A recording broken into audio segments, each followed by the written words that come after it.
Shalom, selamat pagi Bapak, Ibu, dan Saudara yang terkasih.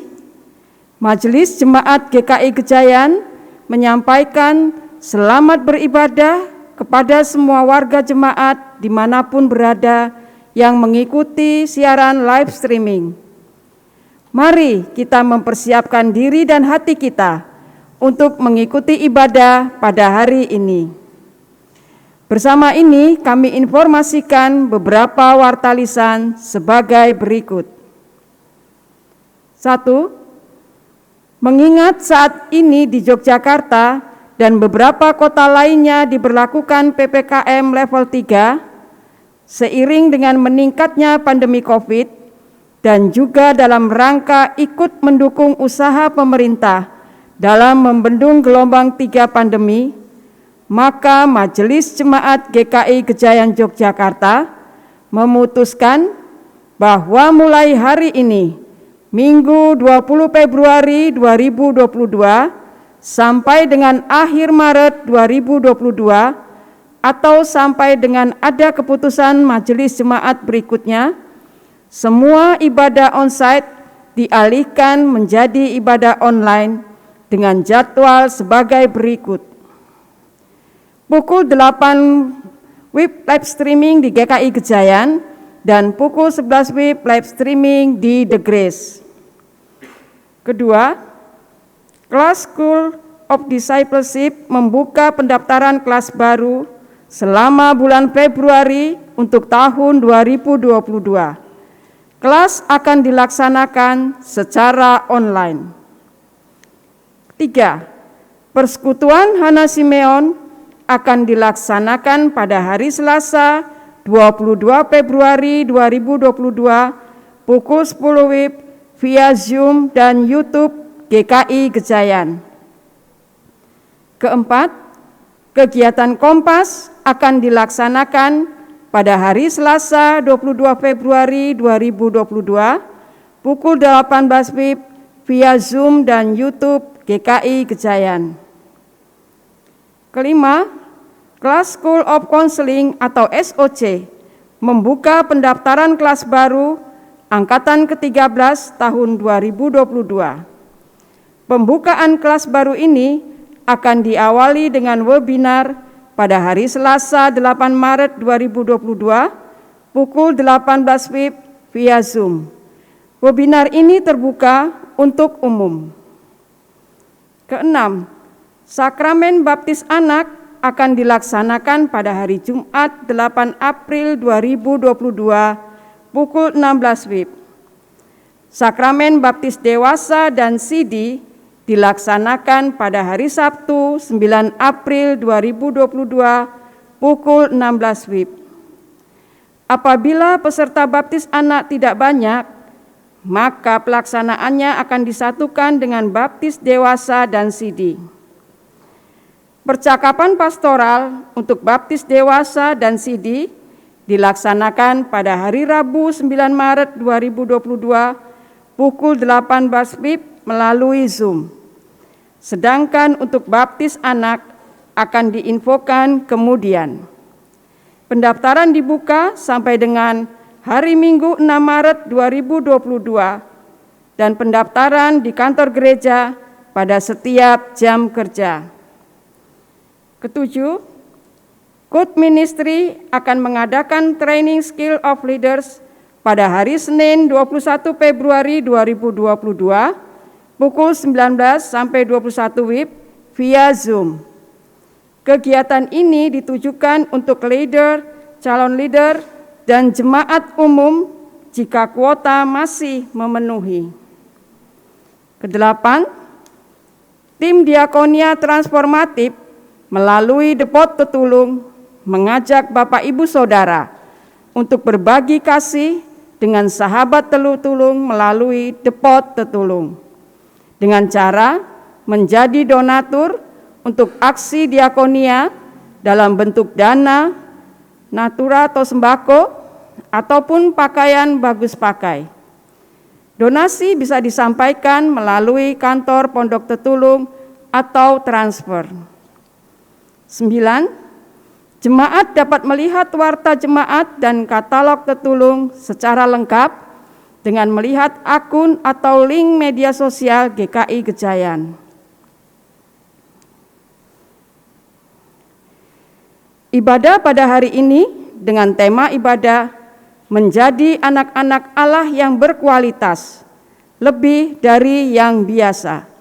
Dengan pelayan firman, Pendeta Daniel Kalistia Budi dari Fakultas Teologi Universitas Kristen Duta Wacana, Yogyakarta. Sebelum masuk saat teduh, mari kita menyaksikan video publikasi dari bidang 5 atau bidang pengajaran dan KUT Ministry berikut ini.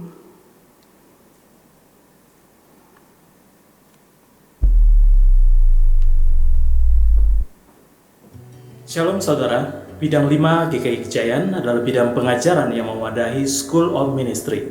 School of Ministry bertujuan memperlengkapi jemaat agar dapat bertumbuh dan mengalami relasi pribadi dengan Tuhan dan dapat melayani dengan dasar spiritual yang benar.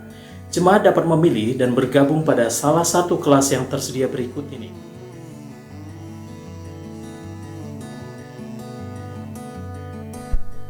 School of Discipleship atau SOD adalah kelas pengajaran berkurikulum yang bertujuan memuridkan jemaat dengan pengetahuan dasar teologi dan biblika, sehingga jemaat bertumbuh dan memiliki hidup yang berpusat kepada Kristus.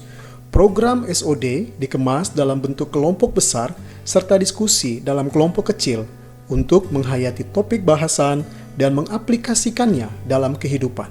Mari bergabung dengan SOD. GKI Gejayan juga memiliki kelas pengajaran School of Counseling atau SOC. SOC sendiri memiliki komitmen bahwa keterbukaan dan penerimaan adalah kunci awal pemulihan. Bagi peserta yang sudah bergabung akan belajar di dalam 3 level. Mari bergabung bersama School of Counseling Angkatan ke-13. Kelas akan dimulai pada tanggal 8 Maret 2022 pukul 18. Untuk info dan pendaftaran lebih lanjut silakan menghubungi Intan di nomor 0878 8146 7850. Terima kasih, Tuhan Yesus memberkati.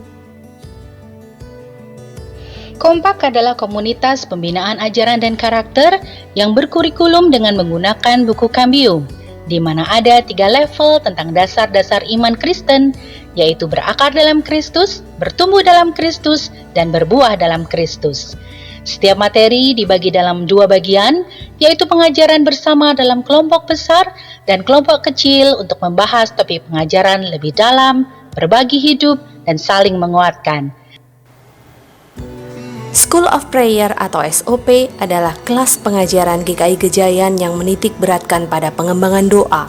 Doa dipahami sebagai proses komunikasi dengan Allah yang intens dengan cara-cara yang lebih luas, beragam, dan mendalam.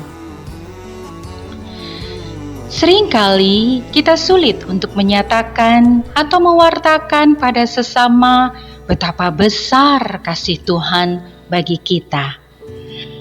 Rasanya sayang jika kasih Tuhan itu tidak dirasakan saudara kita. KUT Ministry menjawab semuanya.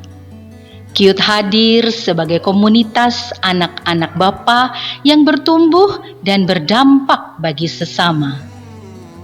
Mari saudara bergabung bersama kami dalam KUT Ministry. Sampai jumpa.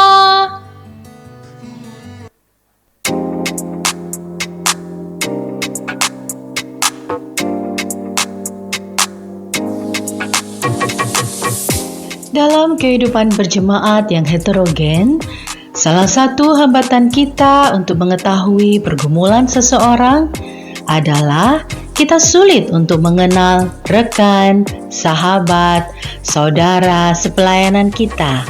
Mungkin saat ini kita memiliki pergumulan atau rekan sepelayanan kita, tetapi kita tidak memiliki sahabat atau teman sepelayanan yang bisa kita ceritakan permasalahan kita.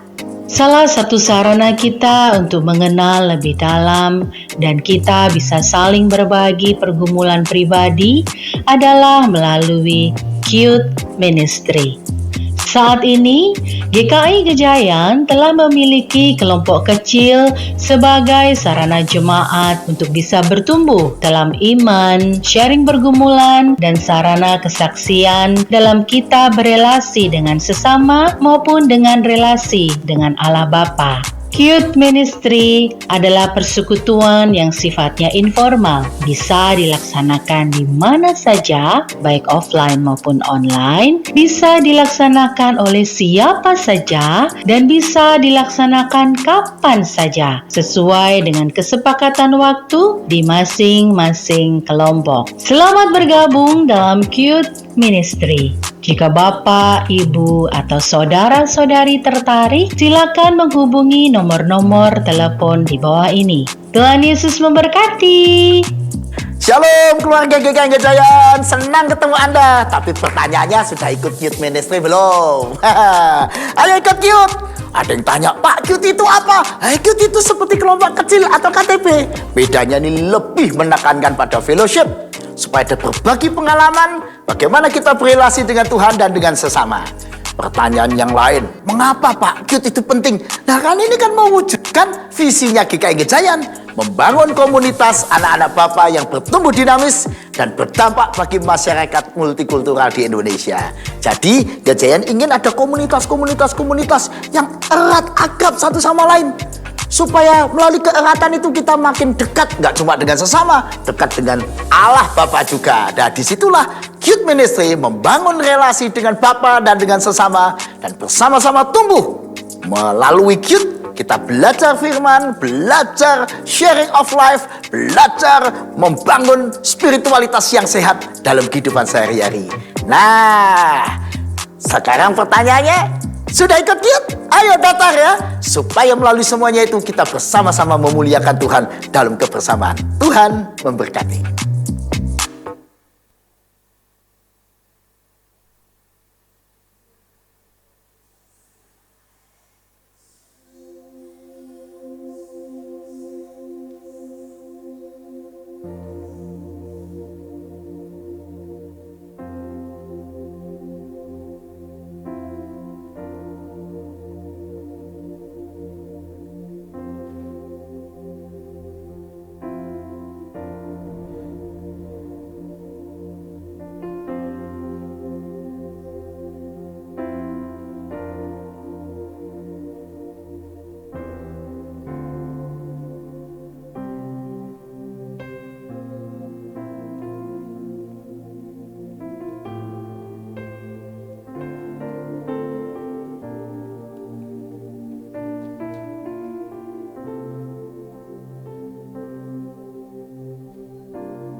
Shalom Bapak Ibu Saudara.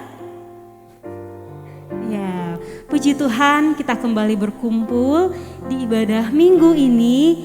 Ya, sekalipun kondisi di masa pandemi ini cukup sulit, tapi saya yakin itu bukanlah satu penghalang untuk ibadah kita minggu ini. Saya percaya bahwa kita punya kerinduan yang sama untuk mendengarkan firman Tuhan, untuk memuji serta memuliakan Tuhan. Maka dari itu, mari dengan sukacita kita puji Allah kita yang telah mengutus putranya yang tunggal sebagai wujud hikmat dan kasih-Nya kepada kita. Terpujilah Allah.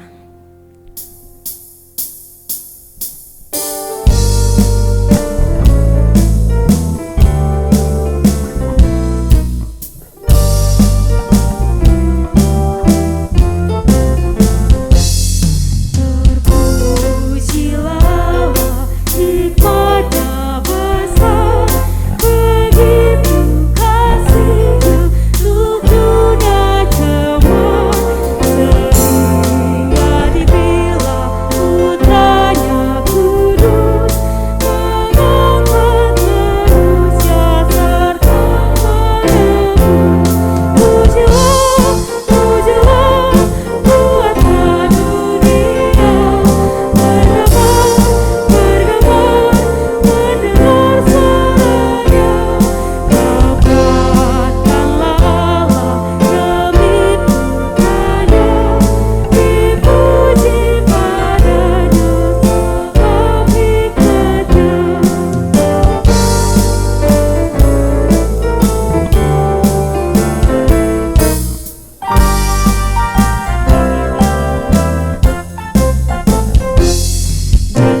Saudara-saudara, marilah kita bersama-sama memulai ibadah ini dengan pengakuan. Pertolongan kita adalah di dalam nama Tuhan yang menjadikan langit dan bumi, yang kasih setianya tetap untuk selama-lamanya, yang memelihara umat manusia di tengah pergumulan dan goncangan kehidupan.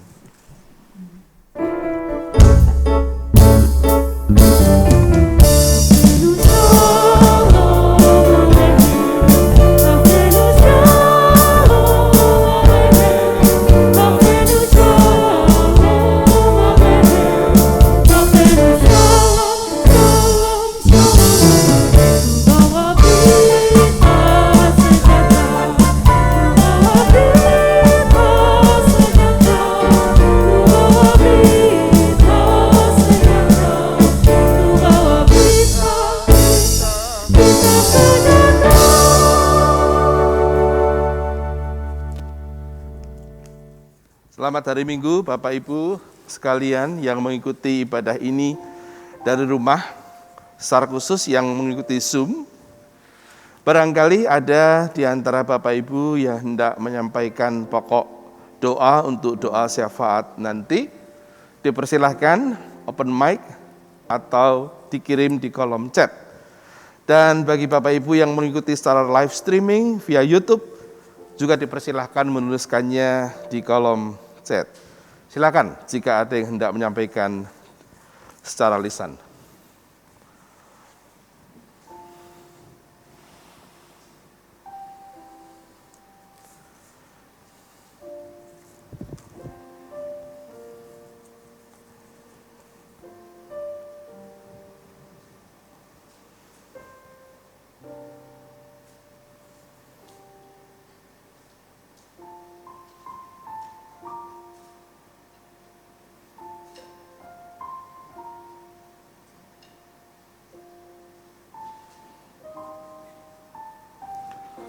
Baiklah, marilah kita melanjutkan ibadah kita. Secara pribadi, mari kita mengaku dosa kita. Kita berdoa.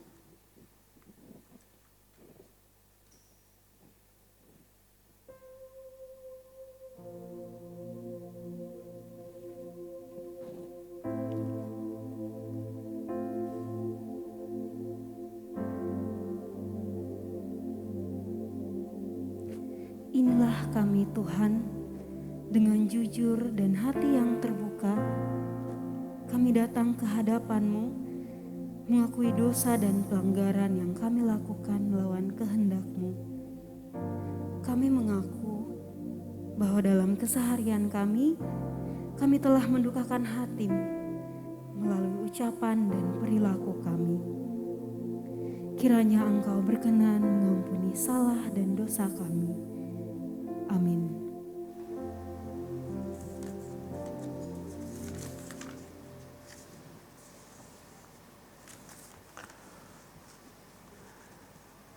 Marilah dengan bangkit berdiri kita menerima berita anugerah sebagaimana tertulis dalam 1 Yohanes 1 ayat 9. Jika kita mengaku dosa kita, maka Ia adalah setia dan adil, sehingga Ia akan mengampuni segala dosa kita dan menyucikan kita dari segala kejahatan. Demikianlah berita anugerah dari Tuhan. Syukur kepada Allah.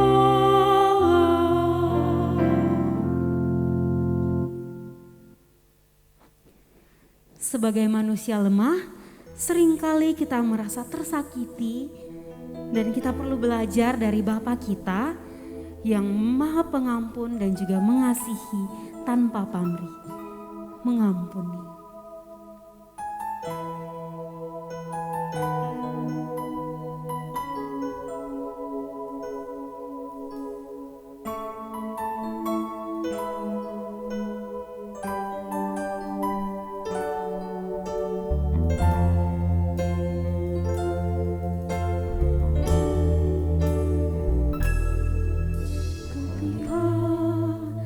hatiku telah disakiti,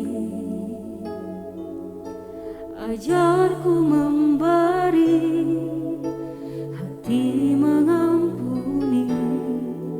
Ketika hidupku telah dihakimi, ajarku memberi, hati mengasihi. Ampuni bila kami tak mampu mengampuni yang bersalah kepada kami, seperti hati Bapa mengampuni, mengasihi tiada pamrih.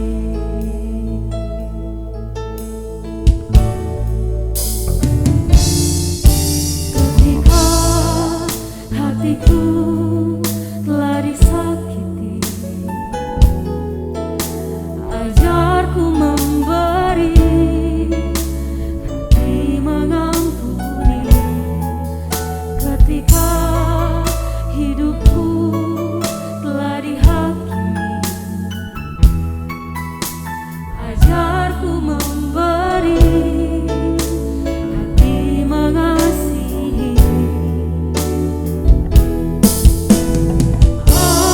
Ampuni bila kami tak mampu mengampuni yang bersalah kepada kami, seperti hati Bapa mengampuni, mengasihi tiada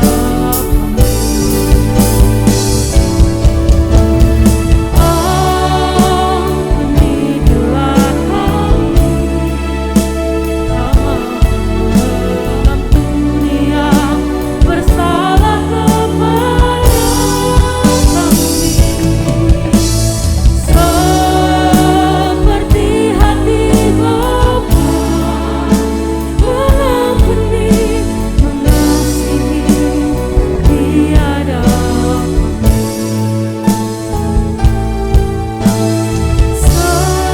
seperti hati Bapa mengampuni, mengasihi tiada pamrih.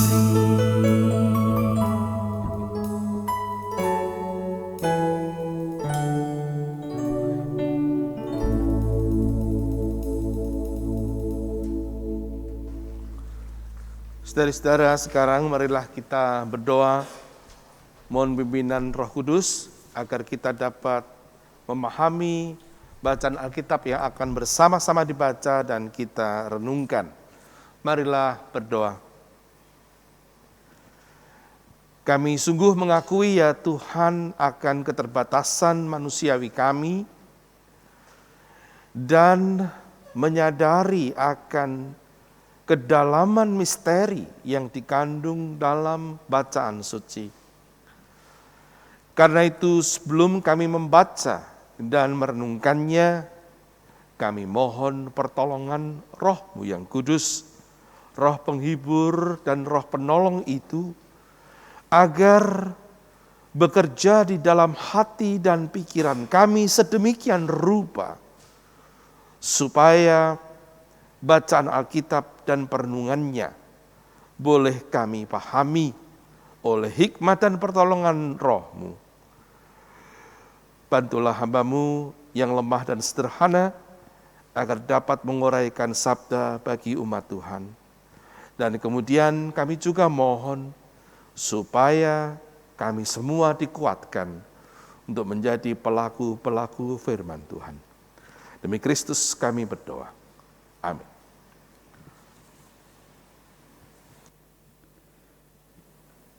Kitab Kejadian pasal 45 ayat 3 sampai dengan 11. Kitab Kejadian pasal 45 ayat 3 sampai dengan 11. Dan Yusuf berkata kepada saudara-saudaranya, "Akulah Yusuf, masih hidupkah Bapa?" Tetapi saudara-saudaranya tidak dapat menjawabnya, sebab mereka takut dan gemetar menghadapi dia. Lalu kata Yusuf kepada saudara-saudaranya, "Marilah dekat-dekat." Maka mendekatlah mereka. Katanya lagi, "Akulah Yusuf, saudaramu yang kamu jual ke Mesir. Tetapi sekarang janganlah bersusah hati dan janganlah menyesali diri, karena kamu menjual aku ke sini, sebab untuk memelihara kehidupanlah Allah menyuruh aku mendahului kamu. Karena telah 2 tahun ada kelaparan dalam negeri ini, dan selama 5 tahun lagi orang tidak akan membajak atau menuai. Maka Allah telah menyuruh aku mendahului kamu untuk menjamin kelanjutan keturunanmu di bumi ini dan untuk memelihara hidupmu, sehingga sebagian besar daripadamu tertolong. Jadi bukanlah kamu yang menyuruh aku ke sini, tetapi Allah. Dialah yang telah menempatkan aku sebagai bapa bagi Fir'aun dan tuan atas seluruh istananya dan sebagai kuasa atas seluruh tanah Mesir. Segeralah kamu kembali kepada Bapa dan katakanlah kepadanya, beginilah kata Yusuf anakmu, Allah telah menempatkan aku sebagai tuan atas seluruh Mesir. Datanglah mendapatkan aku, janganlah tunggu-tunggu. Engkau akan tinggal di tanah Goshen dan akan dekat kepadaku. Engkau serta anak dan cucumu, kambing domba dan lembu sapimu dan segala milikmu. Di sanalah aku memelihara engkau, sebab kelaparan ini masih ada 5 tahun lagi, supaya engkau jangan jatuh miskin bersama seisi rumahmu dan semua orang yang ikut serta dengan engkau. Demikianlah sabda Tuhan.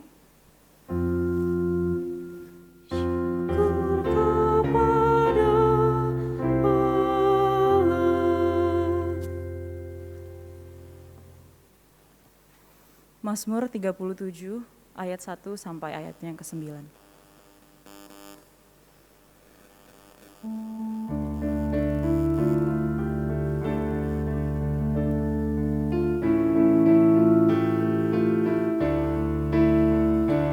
Jangan marah karena orang yang berbuat jahat, jangan iri pada orang yang berbuat curang. Mereka segera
Injil Lukas pasal 6 ayat 27 sampai dengan 38.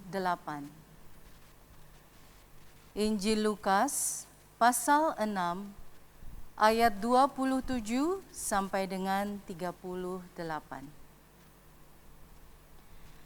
Tetapi kepada kamu yang mendengarkan aku berkata, kasihilah musuhmu, berbuatlah baik kepada orang yang membenci kamu. Mintalah berkat bagi orang yang mengutuk kamu. Berdoalah bagi orang yang mencaci kamu. Barang siapa menampar pipimu yang satu, berikanlah juga kepadanya pipimu yang lain. Dan barang siapa yang mengambil jubahmu, biarkan juga ia mengambil bajumu. Berilah kepada setiap orang yang meminta kepadamu, dan janganlah meminta kembali kepada orang yang mengambil kepunyaanmu. Dan sebagaimana kamu kehendaki supaya orang perbuat kepadamu, perbuatlah juga demikian kepada mereka. Dan jikalau kamu mengasihi orang yang mengasihi kamu, apakah jasamu? Karena orang-orang berdosa pun mengasihi juga orang-orang yang mengasihi mereka. Sebab jikalau kamu berbuat baik kepada orang yang berbuat baik kepada kamu, apakah jasamu? Orang-orang berdosa pun berbuat demikian. Dan jikalau kamu meminjamkan sesuatu kepada orang, karena kamu berharap akan menerima sesuatu daripadanya, apakah jasamu? Orang-orang berdosa pun meminjamkan kepada orang-orang berdosa, supaya mereka menerima kembali sama banyak.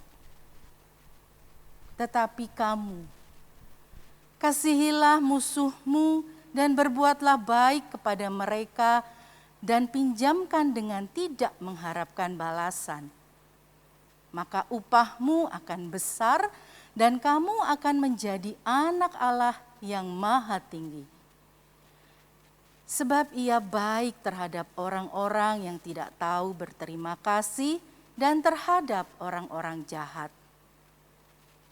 Hendaklah kamu murah hati, sama seperti Bapamu adalah murah hati.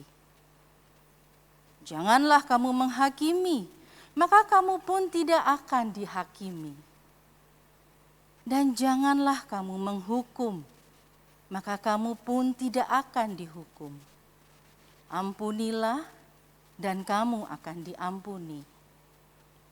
Berilah, dan kamu akan diberi suatu takaran yang baik, yang dipadatkan, yang digoncang, dan yang tumpah keluar akan dicurahkan ke dalam ribaanmu. Sebab ukuran yang kamu pakai untuk mengukur akan diukurkan kepadamu. Demikianlah Injil Yesus Kristus. Berbahagialah saudara yang menerima berita Injil, menyimpan dalam hati, dan menerapkannya dalam hidup sehari-hari. Haleluya.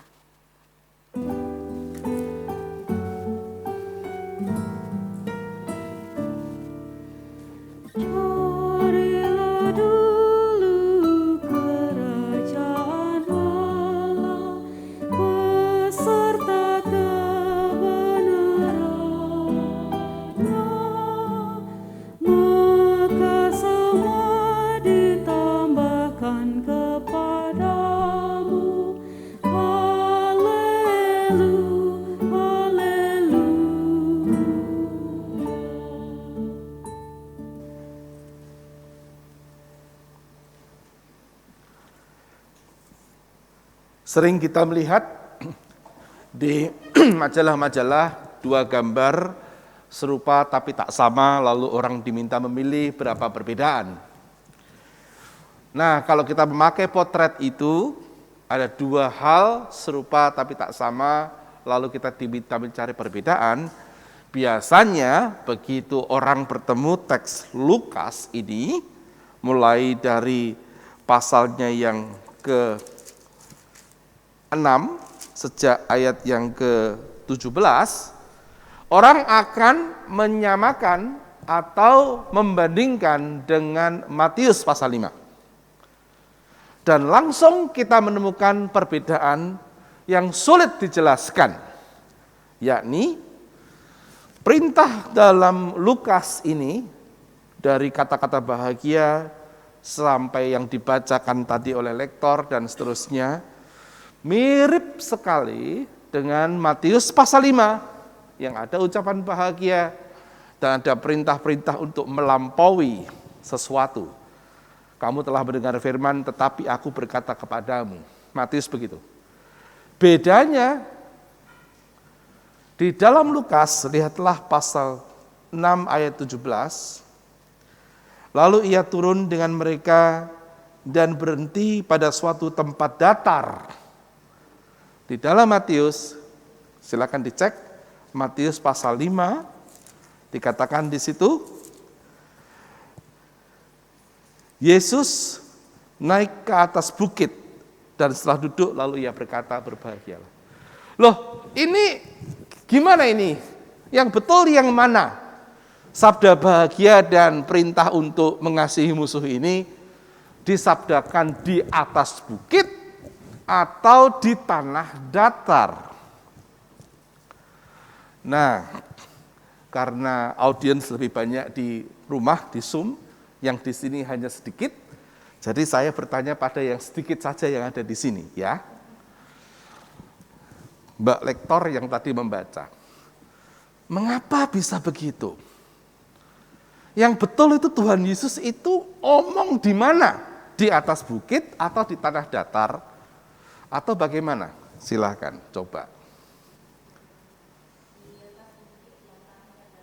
Di atas bukit yang tanahnya datar. Nah, ini jawaban pinter, tetapi sulit itu, sulit karena di sini dikatakan lalu ia turun dengan mereka. Lihatlah ayat yang ke-17 dan berhenti di suatu tempat yang datar. Bagaimana kalau begitu? Atau jangan-jangan naik terus turun datar gitu ya? Ya itu salah satu upaya untuk menjelaskan. Ada juga orang yang mengatakan, oh ini 2 kali. Tetapi saudara-saudara, saya kira kalau Anda belajar Injil-Injil dengan melihat historisitas dan audiensnya, biasanya ini diceritakan, disampaikan di semester pertama di Fakultas Teologi, maka kita harus mengakui bahwa produk Matius yang ditulis sekitar 5 tahun sebelum Lukas, jadi Matius duluan, memang ditujukan untuk audiens tertentu, yakni orang-orang Yahudi Kristen. Maka gagasan yang dipakai untuk menjelaskan ajaran Yesus itu seperti Musa baru. Musa menerima hukum Tuhan di Gunung Sinai, Yesus naik ke bukit, sama-sama di atas. Dan kemudian ada pelampauan hukum. Maka dalam Matius gayanya begini, kamu telah mendengar firman, tetapi aku berkata kepadamu.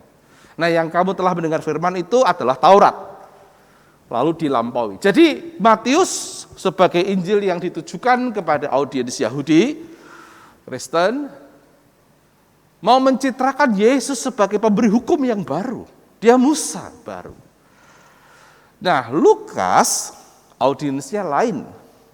Maka dalam Lukas gagasan naik ke puncak bukit tidak ada di tanah datar, dan gagasan kamu telah mendengar firman begini, tetapi aku berkata kepadamu juga tidak ada. Karena audiens Lukas tidak diutamakan pada orang Yahudi Kristen. Nah, lalu ada pertanyaan, mana yang benar sebetulnya? Di bukit atau di tanah datar? Jawabannya terus terang adalah nobody knows. Tak seorang pun yang tahu. Yang perlu kita terima adalah bahwa Injil-Injil dikemas dalam penceritaan yang mereka dengar lisan sejak dulu kala, sejak Yesus mengatakannya secara lisan, menjadi tradisi oral, tersimpan dalam memori, lalu dituliskan sesuai dengan audiensnya. Nah, oleh karena itu beberapa data kadang-kadang tidak persis, tetapi resonansi ceritanya sangat kuat. Nah, ada kepentingan teologis dari penulis Injil untuk menjelaskan ajaran Yesus.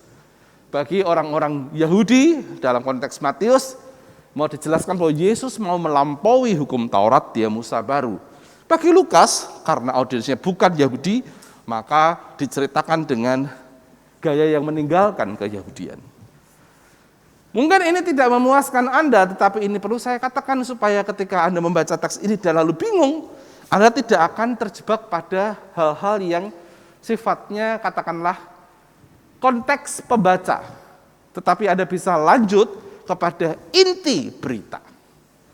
Nah, cara menyampaikan khotbahnya, Yesus ini tidak lagi menggunakan perbandingan dengan Taurat kalau versi Lukas. Yang dibaca tadi oleh lektor dari ayat 27 sampai 38 adalah perintah-perintah yang hampir sama persis dengan Matius. Yang ditinggalkan adalah perbandingannya dengan Taurat. Itu berarti Yesus ingin dalam Lukas menyapa audiens siapa saja. Audiens yang lebih universal. Audiens yang tidak menghidupi hukum-hukum Taurat. Artinya, ia menghadirkan suatu spiritualitas dan etika baru kepada siapa saja.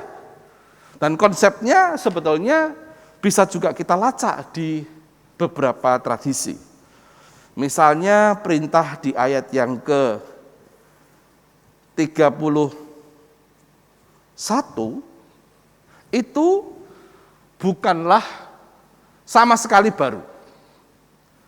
Yang baru adalah cara mengkalimatkannya.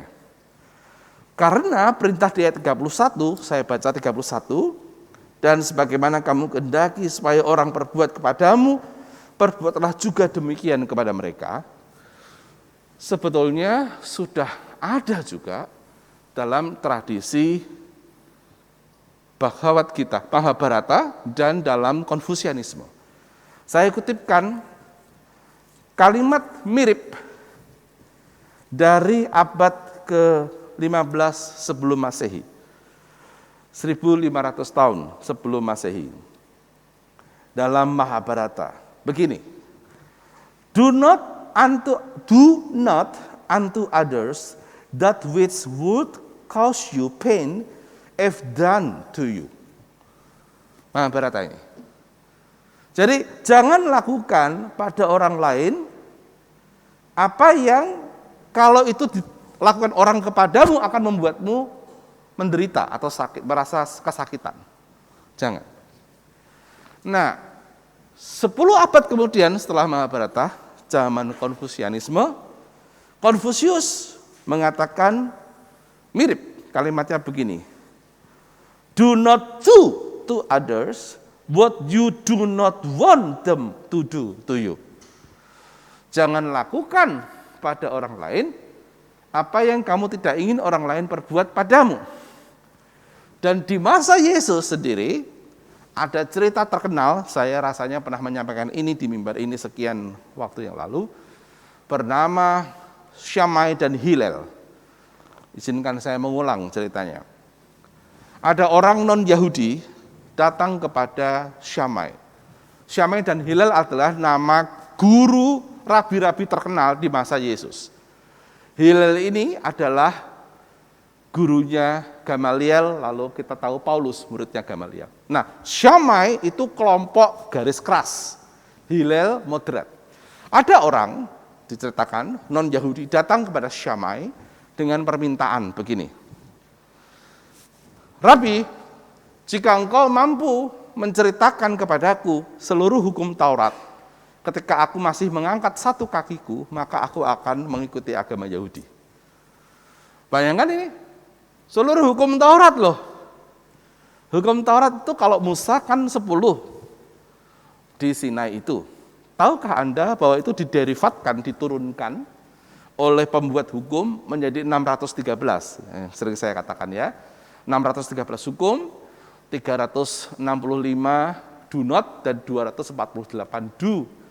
365 itu jumlah hari dalam setahun, 248 adalah jumlah anggota badan anatomi tubuh yang dikenal pada abad pertama secara medis.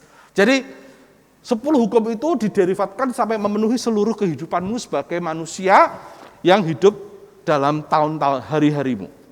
Maka Syamai marah ketika ada orang mengatakan itu. Kalau kau bisa menjelaskan seluruh hukum Taurat ketika aku mengangkat satu kakiku, aku akan menjadi orang penganut agama Yahudi. Syamai marah dan mengusir orang ini. Nah, diceritakan dia datang kepada Hillel dengan permintaan yang sama. Tapi kalau engkau bisa menjelaskan seluruh inti hukum Taurat ketika aku mengangkat satu kakiku, maka aku akan menjadi orang beragama Yahudi. Dan Hillel menerima tantangan itu. Dan ketika orang itu mengangkat satu kakinya, gaya bangau begitu, Hillel mengucapkan kalimat ini. Apa saja yang kamu tidak ingin orang lain perbuat padamu, jangan perbuat pada mereka, itulah inti hukum Taurat, yang lain tambahan. Jadi, Anda lihat, baik Mahabharata, Konfusianisme, dan Hillel mirip gagasannya. Berarti ini ada hikmat universal toh, bagaimana menyikapi manusia lain dalam interaksi yang etis. Lihatlah ayat 31 sekarang. Dan sebagaimana kamu kehendaki supaya orang perbuat padamu, perbuatlah juga demikian kepada mereka. Jadi bedanya adalah, walaupun bersama-sama dalam tradisi hikmat, kalimat dalam Lukas dan Matius pasal 7 ayat 12, itu persis kalimatnya. Dengan tambahan itulah seluruh hukum Taurat, gitu kan? Dalam Matius 7, Yesus menggunakan bahasa positif. Bedanya hanya itu aja. Kalau yang lain, jangan lakukan pada orang lain apa yang kamu tidak ingin mereka perbuat padamu. Dalam Lukas dan Matius, lakukanlah pada orang lain apa yang kamu ingin mereka perbuat padamu. Di sini, saudara, jangan salah paham. Yesus tidak menganjurkan supaya kita melakukan sesuatu supaya dibalas orang lain. Bukan, itu berbeda sekali. Justru itulah yang dikritik oleh Yesus. Kalau kita melakukan sesuatu supaya orang lain membalas kita, jadi kita berbuat baik supaya mereka berbuat baik, itu namanya doudes dalam bahasa Latin. Doudes artinya I give so that you may give. Dalam bahasa yang lebih tajam bisa dikatakan memberi untuk mendapat. Saya memberi supaya saya diberi. Nah, contoh paling gampang, karena baru saja kita melewati tahun baru Imlek itu, soal angpau itu.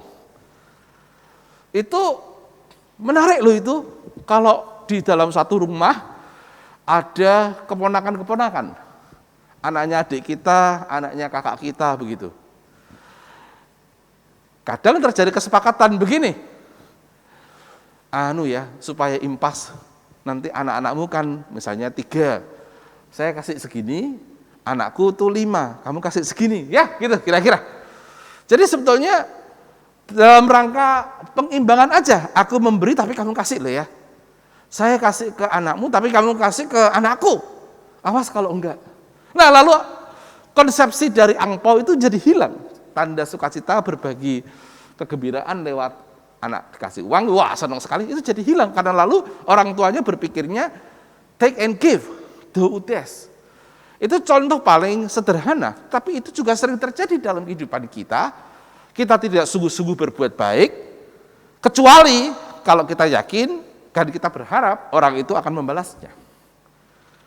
Kebaikan itu yang kita katakan dan kita perbuat pada orang lain belum tentu murni. Kalau ketika kita melakukannya atau mengatakannya, kita berharap itu dicatat oleh mereka sebagai tabungan investasi, sehingga suatu saat kalau kita butuh, mereka akan begitu pada kita. Dalam kenyataannya memang itu membuat orang menjadi rikuh kalau tidak melakukan hal yang sama, bukan? Misal saya memberi bantuan kepada Anda ketika Anda hutang pada saya. Lalu suatu saat kalau saya hutang pada Anda terpojok oleh kebaikan yang saya dulu pernah berikan. Nah, pertanyaannya apakah ketika saya memberi kebaikan, misalnya meminjamkan uang ketika Anda pinjam, apakah saya murni mengasihi Anda atau jangan-jangan di pikiran saya ada perhitungan kalkulasi, nah, ku beri sekarang tapi ingat, aku menghutangimu bukan hanya uang ini tetapi menghutangimu kebaikan yang mesti kau balas kepada aku. Jika itu yang terjadi, persis itulah yang dikritik oleh Yesus di sini. Kritiknya nggak tanggung-tanggung. Kalau kamu hanya berbuat baik pada orang yang baik padamu, orang berdosa pun berbuat demikian. Orang jahat pun berbuat demikian. Kalau kamu memberi bantuan dan kamu berharap orang memberas kepadamu, apa bedanya kamu dengan orang-orang berdosa? Dipakai kata orang jahat, orang berdosa. Wah, ini standar etika yang luar biasa tinggi.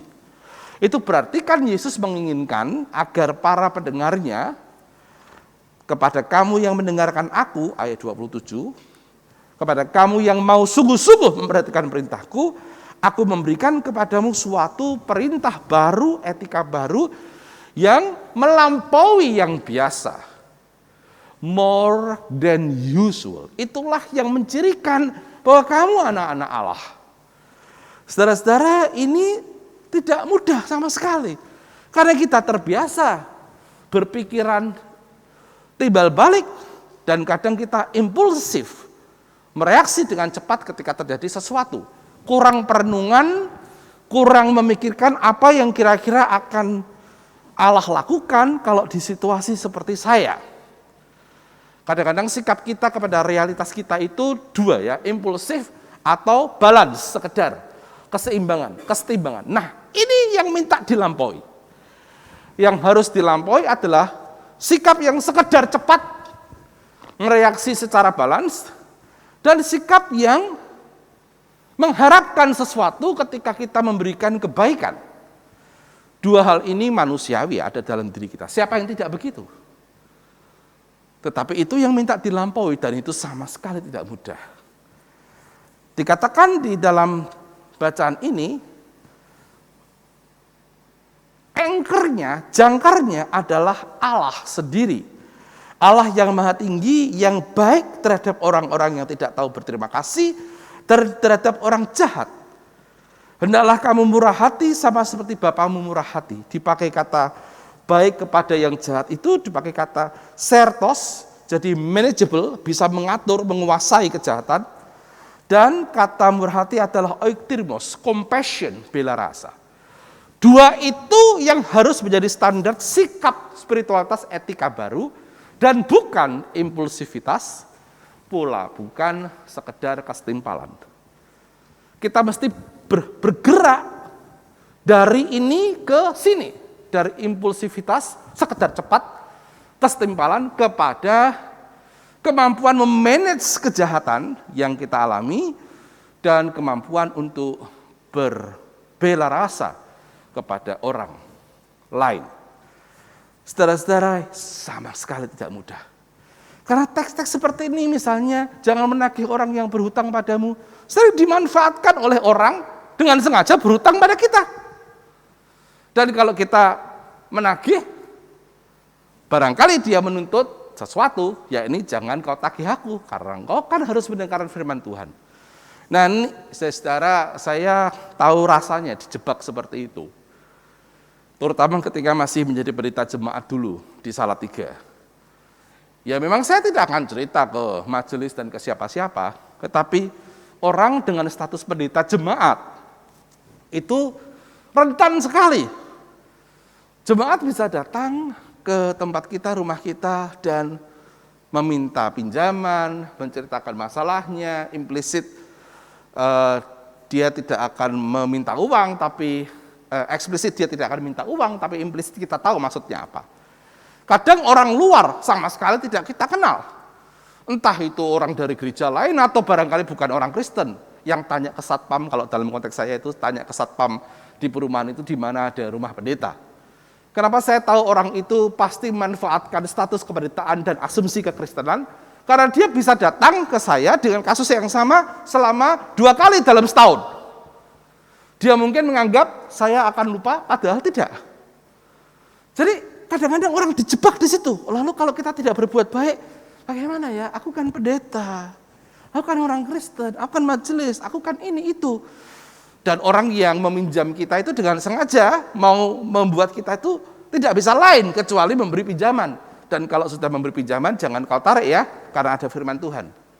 Kadang-kadang teks seperti ini menjebak kita dan dipakai orang untuk menjebak kita. Sebetulnya kita mesti dapat mengatasi ini. Bagi orang yang dengan sengaja mau menjebak orang lain, kebaikan orang lain, ingatlah bahwa teks ini itu bukan dimaksudkan untuk begitu.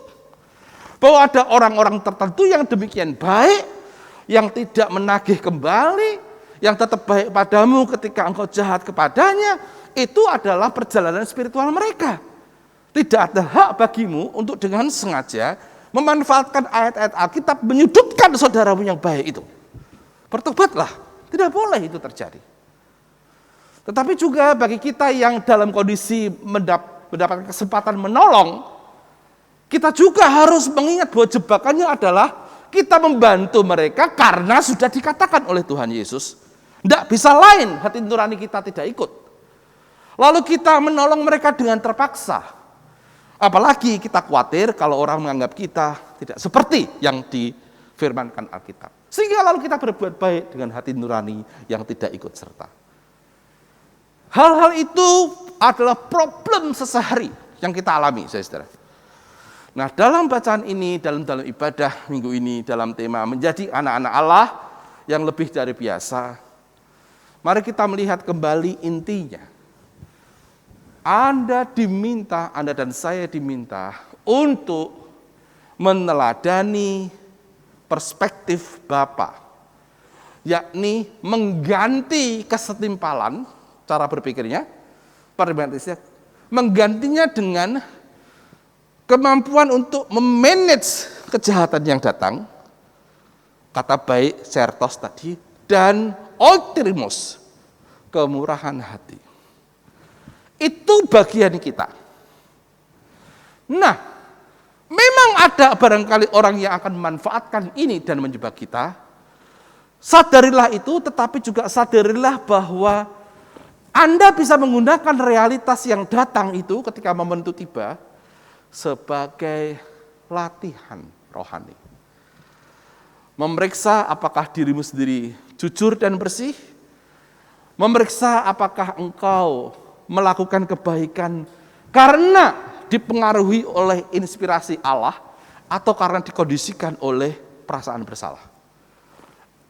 Saya sih mau menyarankan jika Anda melakukan sesuatu karena Anda merasa bersalah jika tidak melakukannya, kualitas spiritualnya itu sebetulnya tidak pas. Tapi kadang-kadang kita terpaksa melakukannya.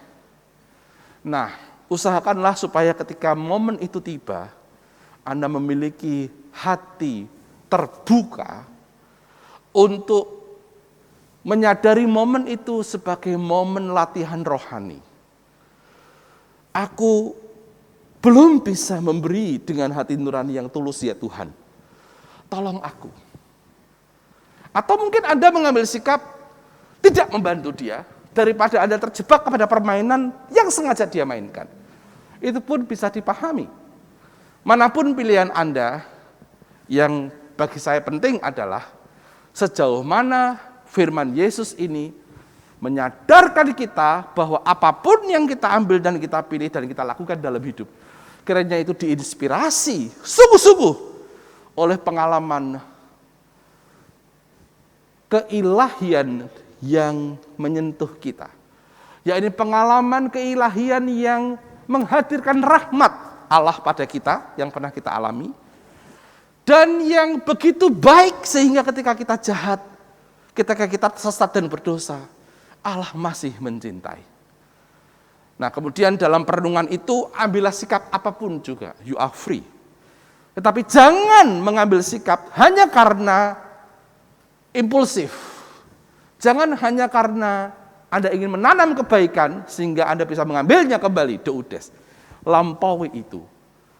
Lampaui itu dengan kemerdekaan spiritualitas bagi yang dialami oleh anak-anak Allah. Saudara-saudara, jika ada orang-orang sulit dalam hidup Anda, atau orang-orang yang memperlakukan Anda begitu rupa terjebak dalam hal seperti ini, anggaplah itu sebagai latihan rohani.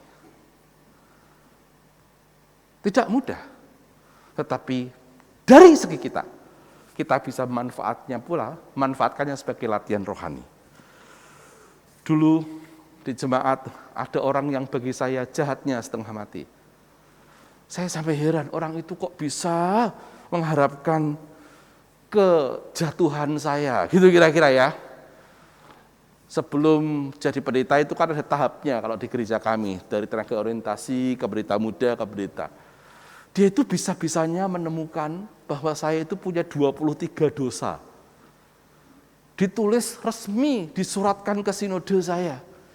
Saya sampai bingung. Aku tuh memang orang berdosa, aku tahu. Tapi 23 itu apa ya? Sinode juga kontak. Ini kok ada surat keberatan karena 23 kesalahanmu. Kamu tuh buat apa di jemaat? Saya bilang, aku nggak tahu apa.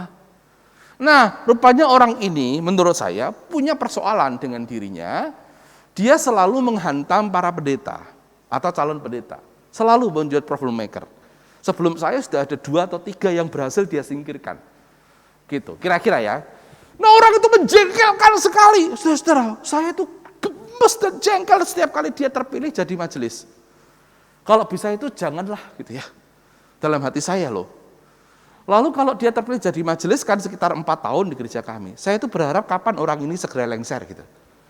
Karena dia selalu menjadi batu sandungan. Menjengkelkan. Yang rambut saya lah, yang khotbah saya lah, yang kunjungan saya lah, yang istri saya lah, yang pastori lah, yang apalah. 23 itu Anda bisa bayangkan. Bisakah Anda mencari 23 kesalahan pendeta Paulus Lee, pendeta Ratna, pendeta Osa? 23. Berat sekali kan? Nah, sampai di satu titik, semua yang dia lakukan itu lalu menjadi sesuatu yang saya pahami secara baru. Momennya itu ketika lihat pertandingan tinju. Inspirasi ilahi datang, gitu kira-kira ya. Karena lihat petinju itu, ternyata kan berlatih sebelumnya. Bersparing partner toh. Misalnya sparring partnernya Muhammad Ali itu kan Larry Holmes. Anda kalau hidup di masa saya, itu Larry Holmes itu top-topnya top itu. Dia mengalahkan Ali. Nah, dia itu sparring partnernya Ali gitu. Pengalaman itu membuat saya, ketika melihat orang petinju Mike Tyson macam-macam, ini orang ini pasti berlatih nih. Dilatih oleh sparring partner yang bagus. Nah, supaya bisa lincah dan betul bagus, sparring partnernya harus betul-betul meninju dengan beneran. Di titik itu saya lalu bersyukur atas orang yang 23, bisa menemukan 23 kelemahan saya. Kenapa? Dia itu kayak sparring partner. Supaya Tuhan melatih saya agar ya berhati-hati dan semoga mematang dan bertumbuh sebagai pendeta yang masih muda saat itu. Coba ada dia. Kan saya sembarangan mungkin loh ya. Tidak ada orang yang mengkritik kalau saya berkunjung, tidak ada orang yang mengkritik saya kalau saya berkhotbah, tidak ada yang mengkritik kalau saya buat liturgi, tidak ada yang mengkritik kalau saya buat ini. Tidak ada, semua oke, semua dipuji, bagus Pak, bagus. Mungkin saya tidak akan bertumbuh. Juga tidak akan merenung-renung dalam hati mengenai panggilan saya. Mengenai bagaimana supaya aku bisa mengasihi orang ini yang jahat sekali ya Tuhan gitu. Tidak ada momen itu.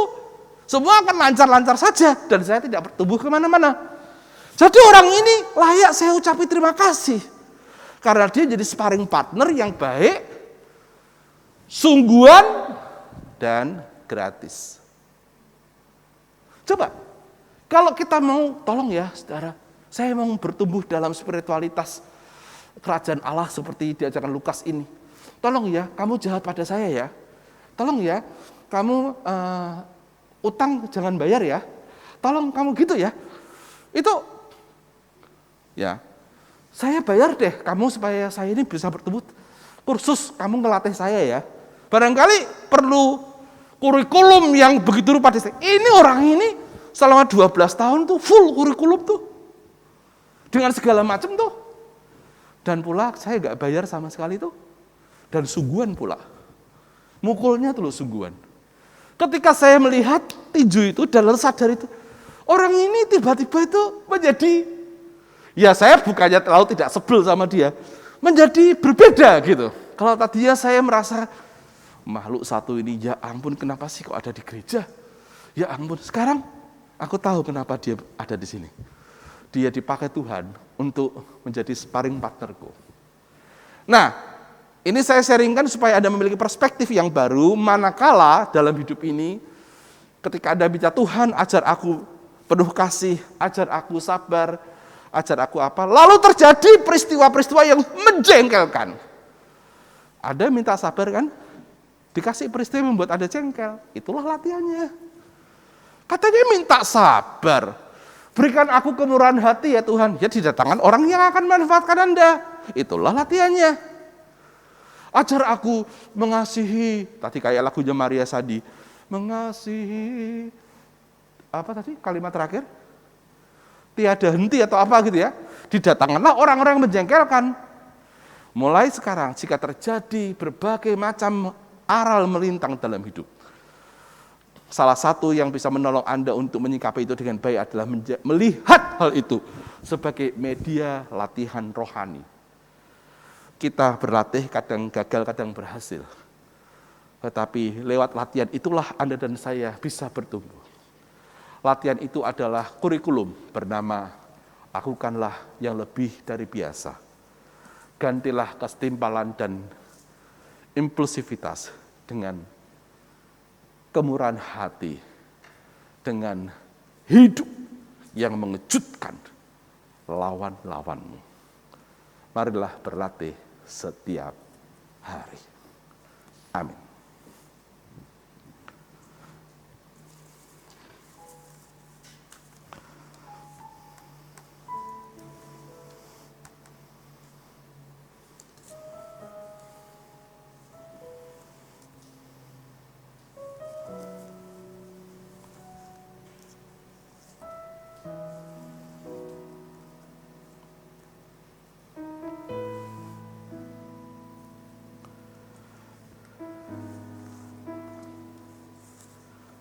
Marilah berdoa.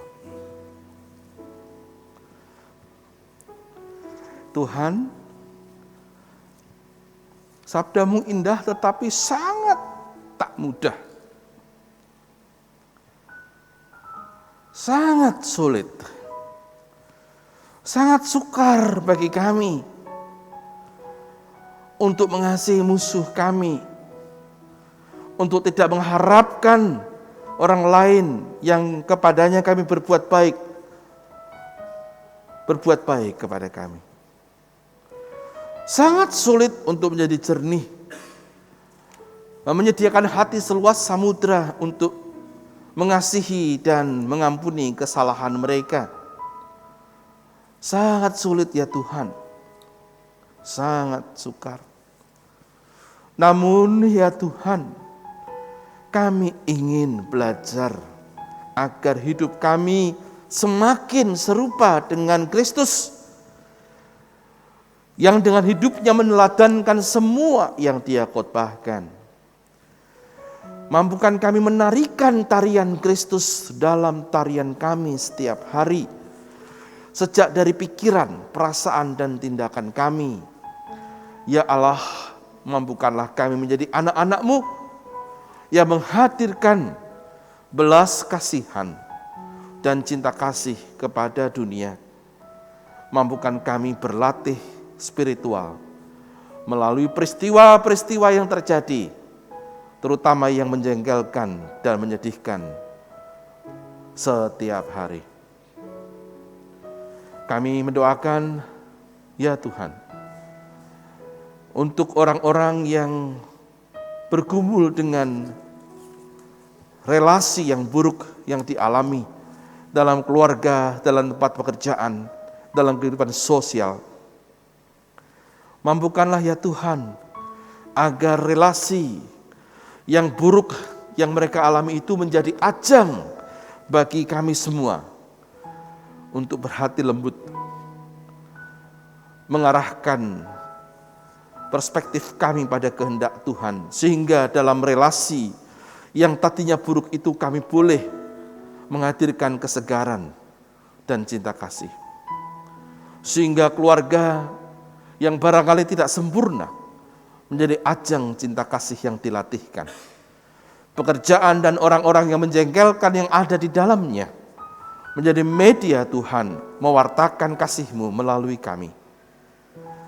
Bagi teman-teman kami yang sakit dan bergumul karena berbagai macam hal, baik sakit karena mereka alami sebagai bagian dari penyakit mereka yang lama maupun karena Omikron, kami mendoakan agar Dikau berkenan, ya Tuhan, menyembuhkan dan menguatkan, memberikan pengalaman batin yang mendalam justru karena orang sakit, agar lebih bergantung pada Allah dan terdorong untuk membagi kebaikan bagi orang lain yang juga sakit ketika ia telah menjadi sembuh nantinya. Berkatilah keluarga yang menjaga dengan cinta kasih, agar peristiwa sakit di rumah atau di rumah sakit menjadi juga perayaan iman dan solidaritas.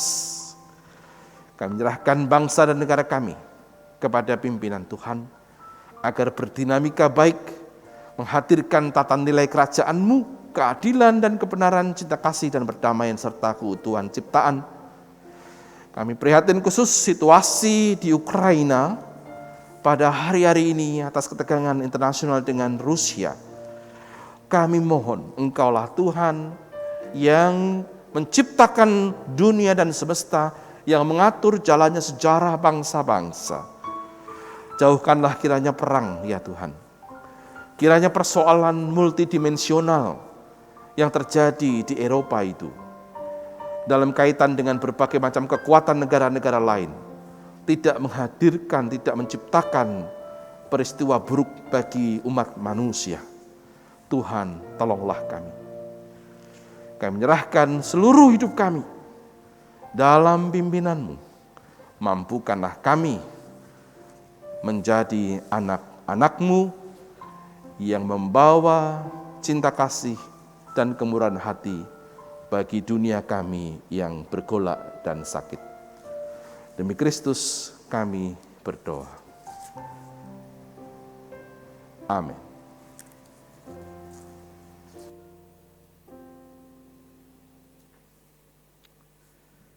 Mari bersama seluruh orang percaya di segala tempat dan di sepanjang segala abad, kita mengikrarkan pengakuan iman kita berdasarkan pengakuan iman rasuli yang demikian.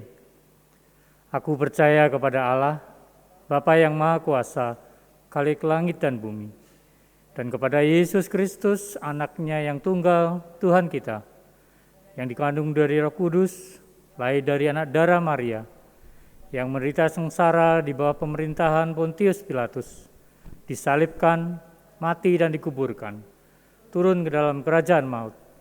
Pada hari yang ketiga, bangkit pula dari antara orang mati, naik ke surga, duduk di sebelah kanan Allah, Bapa yang Maha Kuasa. Dan dari sana yang datang untuk menghakimi orang yang hidup dan yang mati. Aku percaya kepada Roh Kudus, gereja yang kudus dan am, persekutuan orang kudus, pengampunan dosa, kebangkitan orang mati, dan hidup yang kekal. Amin. Saudara, kita akan mengumpulkan persembahan syukur kita. Dalam kesempatan ini, kami mempersilahkan jemaat untuk scan barcode QRIS di layar gadget. Mari kita mengumpulkan persembahan sambil mengingat Mazmur 96 ayat 7 sampai dengan 9. Kita baca bersama-sama. Kepada Tuhan, hai suku-suku bangsa, kepada Tuhan sajalah kemuliaan dan kekuatan. Berilah kepada Tuhan kemuliaan namanya. Bawalah persembahan dan masuklah ke pelatarannya. Sujudlah menyembah kepada Tuhan dengan berhiaskan kekudusan. Gemetarlah kepada di hadapannya, hai segenap bumi. Mari kita memberikan yang terbaik untuk Tuhan.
Jemaat yang terkasih, mari kita bawa persembahan kita di dalam doa. Mari kita berdoa.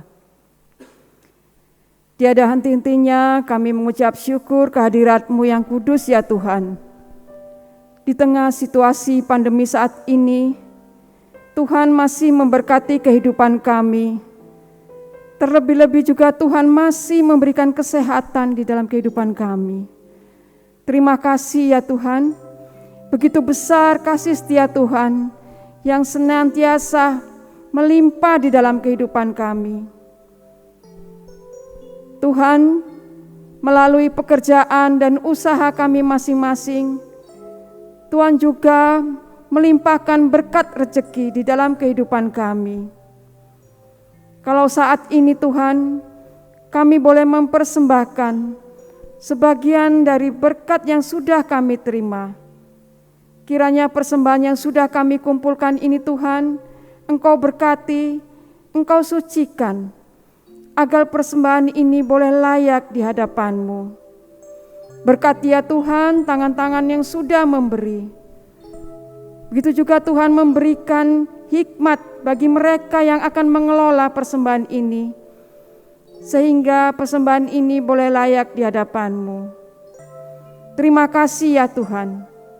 Di dalam nama Yesus Kristus kami berdoa dan mengucap syukur. Amin.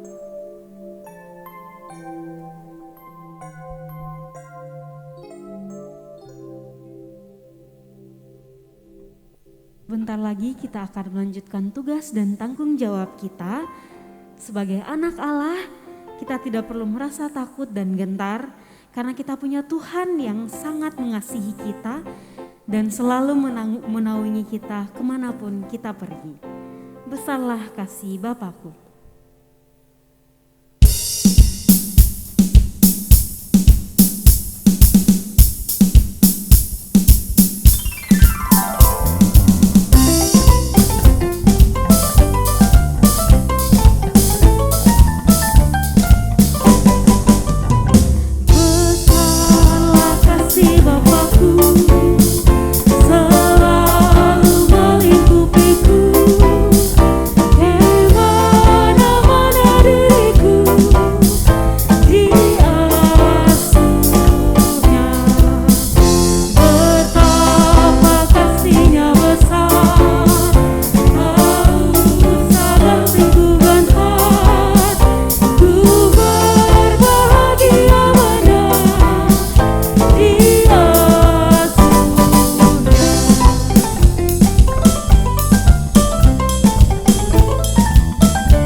Saudara-saudara yang terkasih, marilah kita kembali mengingat pesan firman Tuhan agar hidup kita menjadi hidup yang membawa daya kejut, membawa surprise bagi mereka yang berbuat jahat kepada kita, mengejutkan dunia, karena kita mau belajar menjadi agen cinta kasih dan kemurahan hati Bapa.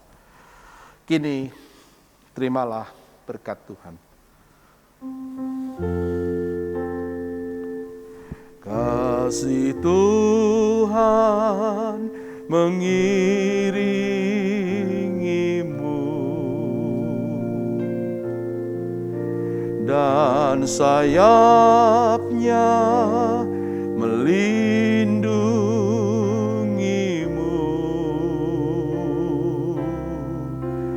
Tangan Tuhan pegang di dalam hidupmu, majulah dalam terang kasih-Nya. Tuhan memberkati engkau dan melindungi engkau. Tuhan menyinari engkau dengan wajah-Nya dan memberi engkau kasih karunia. Tuhan menghadapkan wajah-Nya kepadamu dan memberi engkau damai sejahtera. Amin.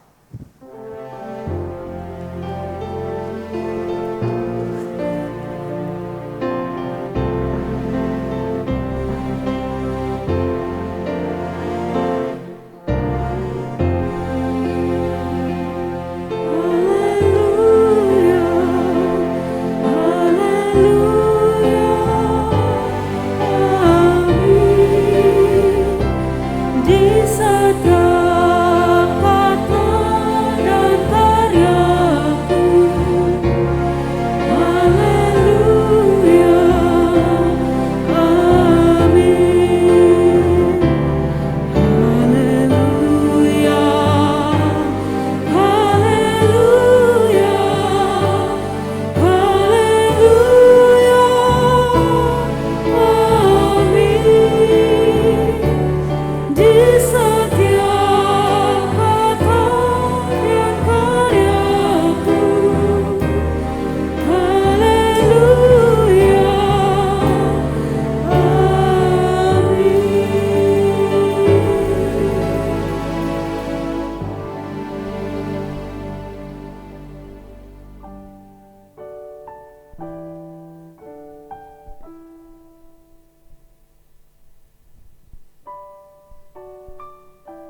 Bapak Ibu Saudara yang beribadah melalui YouTube dan ingin mengikuti fellowship time bersama pendeta, penatua dan juga pembina dapat bergabung di link Zoom yang sudah tertera di layar.